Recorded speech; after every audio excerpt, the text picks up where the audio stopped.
Mimlos whale. The battle lasted a long time. For a long time, the battle was undecided.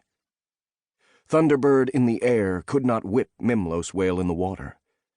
Thunderbird would seize Mimlos whale in his talons and try to carry Mimlos whale to his nest in the mountains.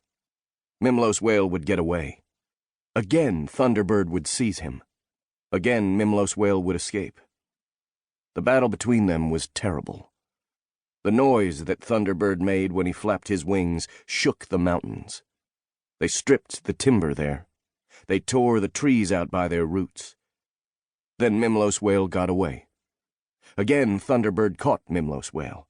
Again, they fought a terrible battle in another place. All the trees there were torn out by their roots. Again, Mimlos whale escaped. Many times they fought thus. Each time Thunderbird caught Mimlos whale, there was a terrible battle, and all the trees in that place were uprooted. At last, Mimlos whale escaped to the deep ocean, and Thunderbird gave up the fight. That is why the killer whale still lives in the ocean today. In those places where Thunderbird and Mimlos whale fought, to this day, no trees grow. Those places are the prairies on the Olympic Peninsula. Legend of the Ho and Quileute people of the Pacific Northwest. Told by Luke Hobucket, circa 1933. By the time Mark and Coleman got back to the bridge, the Argo had begun to move again, flying up and away from the fight. It was clear Godzilla was in his element now, worrying Monster Zero like a crocodile, rolling him, trying to keep all three heads under at once. 20 seconds to impact, Stanton said. Impact? Mark wondered. What did we miss? Coleman asked. Suddenly a dragon head hurtled toward the windshield, its maw gaping at them, and Mark realized they weren't out of range yet. But then Godzilla yanked Monster Zero back down, and the Argo began to haul some serious ass. Oh! Coleman gasped. The military just launched a weapon that's about to kill them both, Stanton said. Mark glanced at Serizawa, whose brow was deeply furrowed. Someone way above his pay grade must have made the call. Serizawa would never willingly allow his favorite monster to get blasted.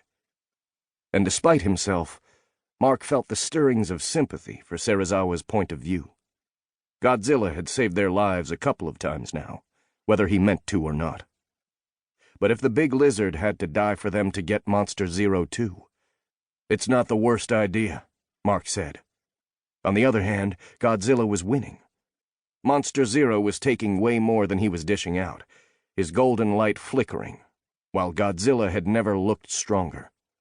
The two monsters dwindled as the Argo tore away, but there were plenty of cameras on the action as Godzilla grabbed one of Monster Zero's heads and bit it off. A spray of black blood jetted from the stump. It almost looked like petroleum. That had to hurt, even if you had a couple of spares. Mark found he was looking forward to what Godzilla would do next. A flicker of silver entered his peripheral vision. A plane? He blinked involuntarily as both monsters were engulfed in light. The flash was brief, a brilliant green, and it quickly mushroomed into the atmosphere, casting a chartreuse pall over the sea. As the flash faded and the cloud lifted higher, he saw the Titans were no longer locked in battle.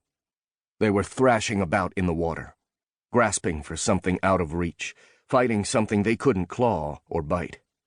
They were sinking. Still flailing, both Titans vanished beneath the waves. Mark had been praying for this moment for 5 years. For Godzilla's death, justice for his son, and all the others who had died in the monster's trans-global rampage. But somehow, now that the moment was here, he wasn't as elated as he thought he would be. He realized he didn't just have sympathy for Serizawa's views. He was beginning to believe him. And if Serizawa was right, what they'd just done could be a big mistake. Rodan was still out there, and Mothra, and plenty more where they came from. The sea, still not entirely settled from the fight, began to stir and foam. Bubbles broke the surface as if some undersea gas cavity had opened up.